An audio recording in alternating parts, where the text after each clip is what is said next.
Hello guys, welcome back to my channel. আমি পড়াশোনা তোমাদের বিগ ওয়েলকাম আমার চ্যানেলে। তো হচ্ছে আজকে মহালয়ার দিন, তো আমরা হচ্ছে ঘাটে যাব, দেবরাজ ঘাট। তো ঘাটে দেখি কি কি হচ্ছে, শুনেছি নাকি পিতৃ অর্পণ নাকি কি কি করে, তো সেইগুলো তোমার সাথে শেয়ার করব। চলো লেটস গো। আমি জানতাম না কালকে রাতে যাচ্ছি সকালবেলা মহালয়া। পিতৃ দর্পণ করে, তো পিতৃ দর্পণের কিছু ক্লিপ তোমাদের সাথে দর্পণ করে তো যাই হোক, দর্পণ আমি পিতৃ তর্পণ করে, তো তোমার সাথে শেয়ার করবো। চলো ঘাটে চলি।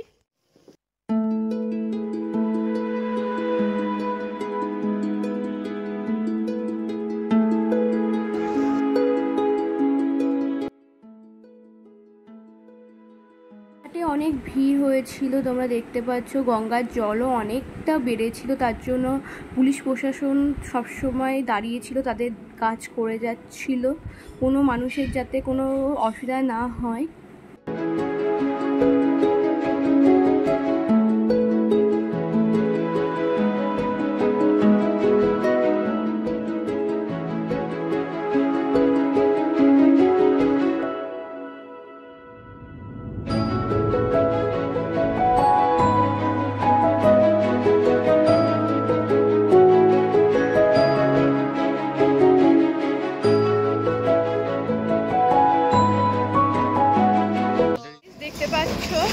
আমরা দেবরাজ ঘাটে গেছিলাম, তো এখানে অনেক ভিড় ছিল, তো কিছু ক্লিপই আমি নিতে পেরেছি।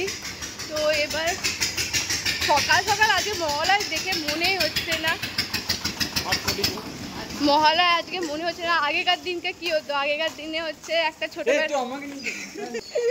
ছোটবেলায় হচ্ছে একটা মহালয়া আসলে একটা আলাদা রকমের আনন্দ লাগতো, বোম ফাটাতাম, তারপর হচ্ছে মহালয়া দেখতাম সকাল সকাল ছুটি, পড়ার থেকে ছুটি, বন্দুকগুলো বার করে বেরোতাম। এবার হচ্ছে চারপাশে পুরো ফাঁকা আর ফাঁকা, রাস্তায় কোনো লোক নেই,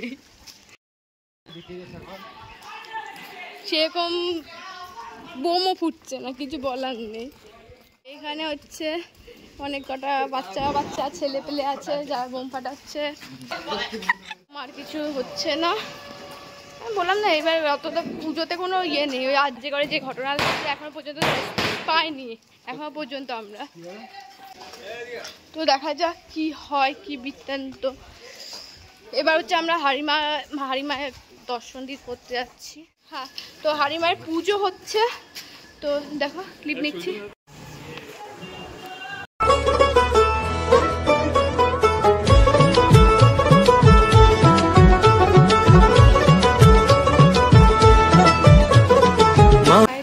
আসলাম, প্রণাম করে নিলাম, এইটা একটা নিয়েছি, ওই কখন কি পুজো হবে সেটা জানার জন্য। এটা বাড়িতে গিয়ে আমি আগে মাকে দেব। তুইও দেখ। বেরিয়ে গেলাম হাড়িমায়ের কাছে, এবার দেখি কোথায় যায়, দেখা যাক।